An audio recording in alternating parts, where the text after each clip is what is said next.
اپنی نئی تحقیق پیش کریں، اکابر کو رونق کے کریں، اکابر کو کراس کر کے پیش کریں تاکہ لوگ سمجھے بہت بڑا محقق ہے، تحقیق پیش کی۔ کہتے ہیں نہیں، اللہ کے پیغمبر کے نکاح میں جب ام المومنین امی عائشہ ہی ہے، کہتے ہیں نکاح عمر ان کی 18 سال تھی، اس بحث کو چھوڑے۔ میں کہتا ہوں علمی اختلاف ہے، چلو کر لو، تمہیں کوئی منع نہیں کرتا، لیکن علمی اختلاف کرتے ہوئے احمد سعید چتروڑی جو زبان استعمال کرتا ہے توجہ رکھنا۔ کہتے ہیں لیکن بخاری صاحب اپنی روایت کے ذریعے آپ صلی اللہ علیہ وسلم کا نابالغ لڑکیوں کے ساتھ جنسی کھیل کھیلنا ثابت کرتے ہیں۔ یار حد ہوتی ہے بے حیائی کی، ایک منٹ بات ذرا سن لو نا۔ کہتے ہیں جنسی کھیل کھیلنا ثابت کرتے ہیں۔ آخری بات سنو، میں ایک تمہیں توہین کتنے جملے تمہارے سامنے عرض کروں گا۔ احمد سعید چتروڑی کہتے ہیں بھلا اس سے زیادہ توجہ رکھنا، بھلا اس سے زیادہ یہی بات غلام حسین نجفی بکے وہ بدبخت کافر ہے، اگر غلام حسین نجفی بکے وہ واجب القتل ہے، غلام حسین نجفی بکے وہ پیغمبر کے صحابہ کا گستاخ ہے، یہی جملہ چتروڑی بکتے ہیں۔ کہتے ہیں بھلا اس سے زیادہ آپ صلی اللہ علیہ وسلم کی توہین اور کیا ہوگی۔ حضرت عائشہ رضی اللہ عنہ ابھی تک نساء کی فہرست میں یعنی نابالغ ہے، اس کا نظریہ یہ ہے نابالغ کو نساء نہیں کہتے، حالانکہ جھوٹ بولتا ہے، کہتا ہے قرآن نساء کو نابالغ کو نساء نہیں کہتا۔ میں کہتا ہوں قرآن نابالغ کو نساء کہتے جب فرعون نے بنی اسرائیل کے بچوں کو کاٹنا قتل کرنا شروع کیا اور بچیوں کو زندہ رکھا، قرآن کہتا ہے نقتل ابناہم ونستحیی نساء تو کہہ رہے عورتوں کے لیے، قرآن لفظ نساء استعمال کرتے ہیں، یہ شیخ و تفسیر ہے، قرآن مراسیوں کی طرح پڑھے، یہ شیخ و تفسیر ہے، معنی غلط بیان کرے، یہ شیخ و تفسیر ہے، تم 1000 مرتبہ مانو، میں ماننے کے لیے تیار نہیں ہوں۔ جملہ سن، کہتے ہیں بھلا اس سے زیادہ ہمارے حضرات تو اس پہ ناراض ہوتے ہیں، اس دفاع دجال کا دفاع تم کرتے ہو۔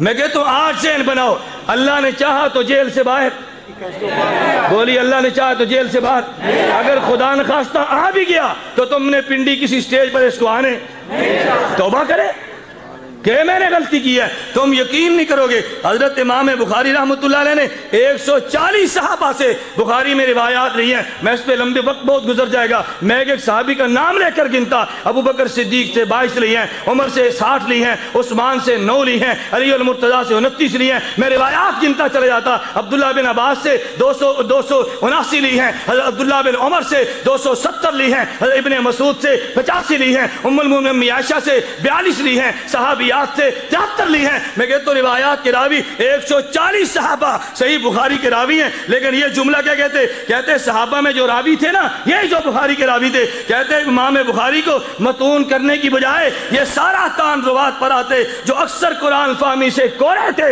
اور یہی چتروڑی کہتے اکثر تابعین متع کے قائل تھے، اکثر تابعین، اس سے بڑی غلاظت کیا ہوتی ہے۔ اس لیے میں کہتا ہوں دعا کرو یہ جیل سے باہر، بولیے نا کہاں پر ہے، اور غیر مقلد کا عقیدہ کیا ہے، اللہ، بولیے نا اللہ۔ مجھے چٹا یہ جی مولانا سعید چتروڑی کو لوگ نہیں جاتے، یہ وہی ہے جسے سید احمد ملتانی کہتے ہیں۔ میں نے بحمداللہ آج کی بات نہیں ہے، جب یہ جیل میں نہیں جیل سے باہر تھا، میں نے 31 مارچ کو ککڑ ہٹا میں چیلنج کیا، مولانا عبدالخالق رحمانی دامت برکاتہ موجود تھے، پوچھو حضرت سے، ہم دونوں سٹیج پر موجود تھے، للکارا کہ تو نے اگر تیرے اندر غیرت ہے ہم تیری کتاب کے چیلنج قبول کرتے ہیں، ہم سے ککڑ ہٹے میں مناظرہ کر لے، ہم تو تیرے شہر میں گئے ہیں، ہم تو تیرے دیہات اور گاؤں میں گئے ہیں۔ یہ بات نہیں کہ جب جیل میں تھا ہم نے تب بات کی ہے، جب جیل سے باہر تھا ہم نے تب بھی بات کی ہے۔ گستاخ ہوتے، وہ رافضی ہو تب گستاخ ہے، وہ مرزائی ہو تب گستاخ ہے، غیر مقلد ہو تب گستاخ ہے، احمد سعید ملتانی ہو، بولیے احمد سعید ملتانی ہو ہماری۔ میں کہتا ہوں مولانا حیدری دامت برکاتہ نے بڑی ایک عجیب بات کی تھی، وہ تفصیلی بات تو میں نہیں عرض کرتا، حضرت سے ملاقات ہوتی ہے، مولانا نے مجھے بڑی ایک عجیب بات کی، مولانا نے فرمان لگے ایک کام ہمارا ہے ایک کام تیرا ہے، تیرا کام ہم سے بھی سخت ہے۔ میں نے کہا جی وہ کیسے؟ فرمایا ہم ایک سے لڑتے ہیں تو ہر باطل سے لڑتے ہیں۔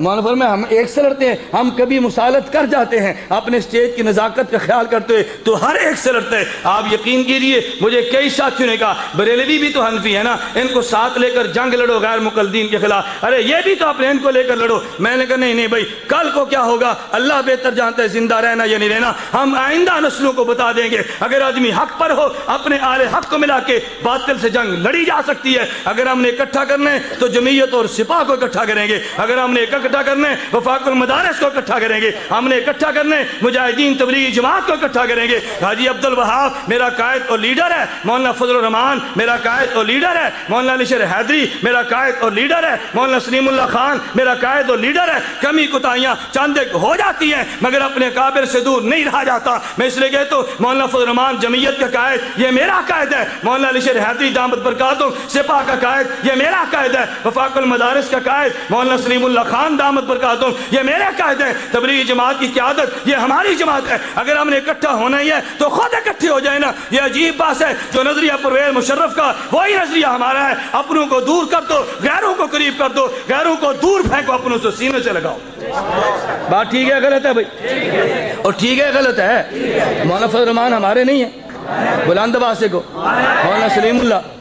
اگر کوئی بات ہمیں سمجھ نہ آئے یا کسی بات پہ اختلاف ہو بھی جائے تو یہ معنی تو نہیں ہے کہ اپنے اکابر کے خلاف زبان درازی کرو، نہیں بھائی نہیں۔ میں کہتا ہوں ہر ایک کا اپنا ذوق ہے، آپ کا اپنا ذوق ہے، میرا اپنا ذوق ہے، میں آپ کے ذوق کو اپنا پابند نہیں کرتا، لیکن مجھے تم بھی پابند نہ کرو، تم اپنے ذوق پہ بولو میں اپنے ذوق پہ۔ میں چاہتا ہوں اللہ کرے وہ دن آئے جو بندی ایک سٹیج پر جمع ہو جائے، ہمیں غیر کو ساتھ ملا کے جنگ کرنے کی کوئی ضرورت نہیں ہے۔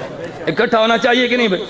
ہونا چاہیے۔ اللہ ہم سب قبول فرمائے۔ میں بات سمیٹ تو مولانا بھی تشریف لائے ہیں، آپ حضرات نے مولانا کا بھی تفصیلی خطاب سننا ہے۔ میں عرض کرتا ہمارا عقیدہ کہ اللہ بولیے نا، اللہ کہاں پر ہے؟ اللہ ہر جگہ پر ہے نا۔ طالب الرحمان دلائل دیتے ہوئے کہتے ہیں جی اللہ ہر جگہ پر ہے۔ میں نے ایک بہت اچھا دلیل کہتے ہیں اَأَمِنْتُم مَنْ فِي السَّمَاءِ، اَأَمِنْتُم اب عوام کو سمجھ نہیں آنا، اَأَمِنْتُم مَنْ فِي السَّمَاءِ، مَنْ فِي السَّمَاءِ اور ہے، فوق السَّمَاء اور ہے۔ کیوں؟ اس لیے کہ 7 آسمان ہیں، 7 آسمانوں پر کرسی ہے، کرسی پر سمندر ہے، اور سمندر پر دفن کرنے والوں کی جوتیوں کی آواز نہیں سنتا؟ کہتا ہے یہ آواز اللہ سنا دیتا ہے۔ پہلے کیا کہا؟ وہ مردہ ہی کیا جو، اور پھر کہا یعنی جوتیوں کی آواز آ جاتی ہے، قرآن کی آواز نہیں آتی۔ جوتی کی آواز سن لیتا ہے، اسلام کی آواز، جوتی کی آواز سن لیتے ہیں، درود کی آواز نہیں سنتا۔ حد ہوتی ہے کم عقلی کی۔ پہلے کیا کہتے ہیں؟ وہ مردہ ہی کیا ہوا جو سنتا ہو۔ صفحہ 117 آئی عقیدہ سیکھیے۔ پھر کہتے ہیں کیا مردہ دفن کرنے والے کی جوتیوں کی آواز سن لیتا ہے؟ میں کہتا ہوں تم نے جوتے کھانے